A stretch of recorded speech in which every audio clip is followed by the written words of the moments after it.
In today's video, I'm going to teach you how to change language in Expensify.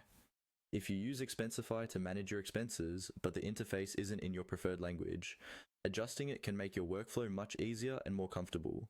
In this walkthrough, I'll guide you through the exact steps to change your language settings in the web version of Expensify, and I'll give you a few tips along the way so you know exactly what to expect. First, open your browser and log into your Expensify account as you normally would. Once you're on the main dashboard, look toward the side or top navigation bar for the account section. This is where all of your personal settings are stored. Go ahead and click on Account to open your account-related options.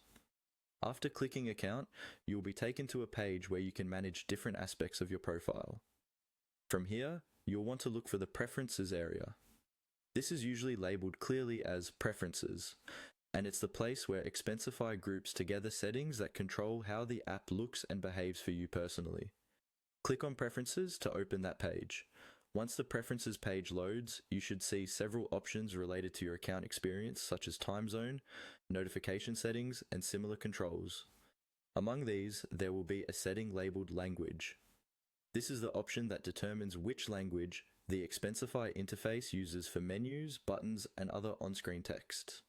Click on the language setting. This will typically open a drop-down menu or a list of available languages that Expensify supports. Scroll through the list until you find the language you want to use. When you click on your chosen language, Expensify may update the interface immediately, or it might prompt you to confirm the change. In some cases, you may need to refresh the page or sign out and sign back in for all sections of the app to fully reflect the new language. If something doesn't look right after you change it, you can always come back to this same preferences section and switch to a different language at any time. Just repeat the same steps. Account, preferences, then language. And that's all there is to it.